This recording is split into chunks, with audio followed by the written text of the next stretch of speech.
So I had these rich themes in mind for the screenplay about illusion and about being fooled and being distracted by what don't let yourself be fooled by what you see and things under the surface, and that related to me feeling like people wouldn't somebody famous like Madonna wouldn't see me as anything based on my outward appearance, anything more than just some annoying fan or just somebody like the Great Unwashed or something.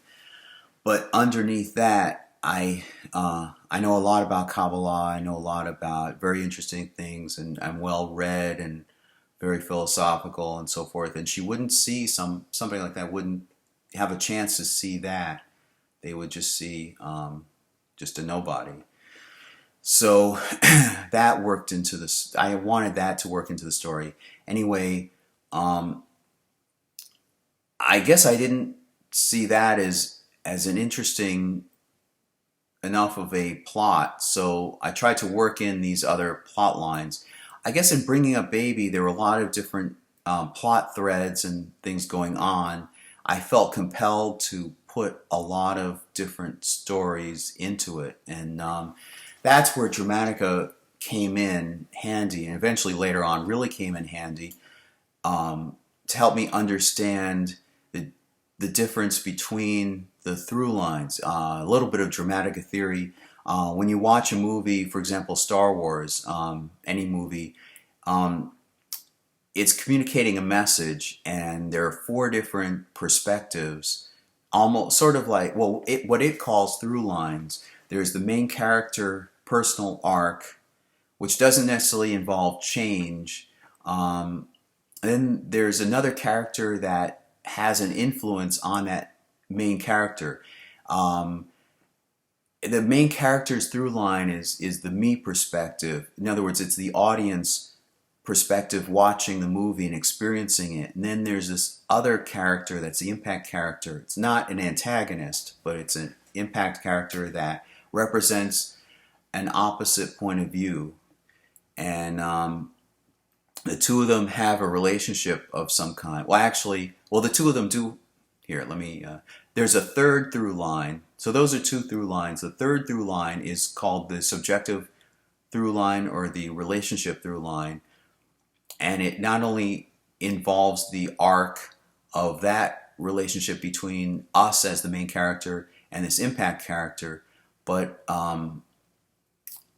other relationships, other personal relationships that have nothing to do with the objective story through line, which is the fourth perspective or fourth through line, and that one is the overall story. So in Star Wars, Luke Skywalker is the main character through line, and Obi-Wan Kenobi, or Ben Kenobi, represents this alternative philosophy, and eventually, like in many movies, that other impact character is the one that's on the right track and has the best solution for the main character. The main character, Luke Skywalker, realizes this towards the end of the movie, and then uses the Force, which the impact character embodies. And the two of them have a relationship based on mentoring, like mentor-student relationship, and there's friendship in there too. And then the objective story is the rebels versus the Empire. So you have a very objective story of Luke Skywalker as the protagonist, although it seems interesting. Other characters seem very protagonistic. In other words, they're not the main character. Protagonist and main character aren't synonymous necessarily. They usually are, but the protagonist is strictly the one going after the story goal, and the antagonist is the one trying to prevent the protagonist from achieving the story goal. Very objective, dispassionate, and the main character is the more personalized one that we identify with, the through line we identify with. Usually it's the same character that's both the protagonist and the main character. So that's what I mean by Dramatica theory. actually being like the college level, whereas a lot of books that I read during that 10-year period, 10-year period from 1998 on through until I discovered Dramatica, actually 12-year period. Just those books just told the basics, and I was like starving for more. Anyway, so I had Dramatica, and I started shifting from objective story idea to objective story idea. At one point, I was influenced by the Michael Jackson. I'm sorry, Michael. I'm very sorry about that slip up, Freudian slip. The O.J. Simpson trial, and I thought, what if you had characters who wanted to make money and profit off of a trial, a big celebrity trial like that, and they manipulated events so as to fit in their product into somebody's life. Again, this is a comedy, weird, twisted comedy.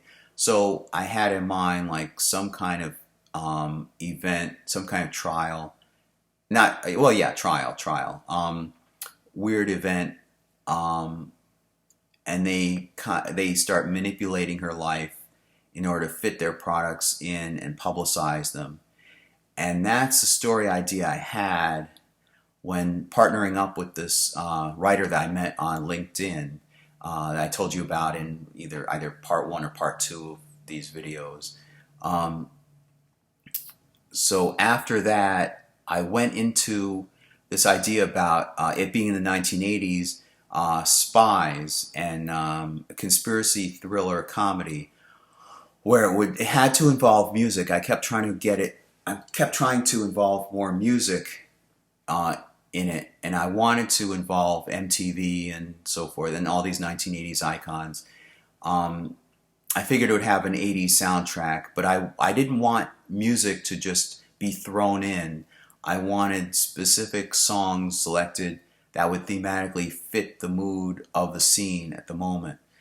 Sometime I want to talk about my admiration for Steven Spielberg and George Lucas and how they used image motifs and borrowing homages from scenes in other movies to be referenced when in new context in their movie. Meaning, if you look at a moment from Star Wars, it resembles a moment from another movie, you're encouraged to think about that moment in that earlier movie in this new context in Star Wars or whatever movie you're watching.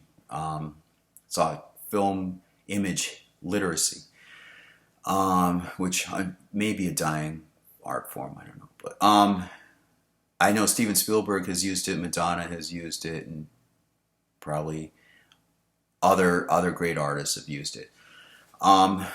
So anyway, I thought of it being a thriller comedy where there are these Russian agents that are trying to infiltrate American society and trying to manipulate it, and they figure the best way would be through entertainment. So they're infiltrating. At the time, I mean, Madonna was signed with Warner Brothers, so I figured it would be Warner Music. So they infiltrate Warner Music. One of the comedic parts of it is that they don't understand American culture very well, so it confuses them. So they try their best to come across as knowing our culture, but they're failing miserably. That's part of the comedy. And then I got, the more I read about that, the more I read about the conspiracy theory about mind control and taking like a famous singer and grooming her and like putting subliminal messages in so that she'd be triggered. And so I had a plot line where maybe Madonna was also involved, but like other famous singers were given these subliminal triggers by these Russian agents. And I figured in something at the end where there's an assassination attempt, where President Reagan is going to meet with, was it Gorbachev? and in Iceland, trying to remember this really happened that the two of them met some Swedish or some name I think it starts with an R. Roystavak. I can't remember right now. And so I guess it went well. It happened. But what if there was some assassination attempt, and then they go and Joe, this character, and Madonna go and try and stop the assassination attempt. And I went with that for a long while. I remember I was working at an insurance agency in 2016, and I still had that in mind. So that's this is 2022 right now, so that's pretty recent. So I do want to talk about some of the themes I had. At some point, I always had the relationship through line very strongly in there. Even before I discovered Dramatica, I knew that a relationship between this nobody and this big celebrity was going to be a big deal. I mean, was a, let me rephrase that. It was very clear in my mind, this pairing of opposites, like before, like Planes, Trains, and Automobiles, or like a lot of comedies where they have two opposite characters forming a relationship. And there were some images I always had in mind. I'll say this now because I don't know if the movie will ever come to be, but way back, I was listening to the song Gloria for some bizarre reason. It fits with this, the song Gloria, and I thought of walking at night through Syracuse, which isn't a big city, but I guess Gloria comments on who do you think, who are you really, and have you lost your sense of identity?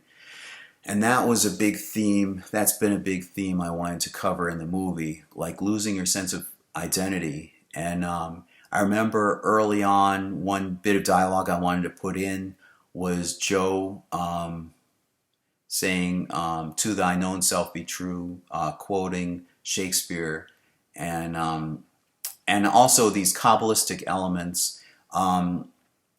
There's a tree of life diagram, which is very central to Kabbalah. It's 10 sphirot, which are vessels or containers, and they contain energy. Maybe I should cover that. It's getting to be 13 minutes. I'll just, at some point, I'll just cut it and then continue in part 4.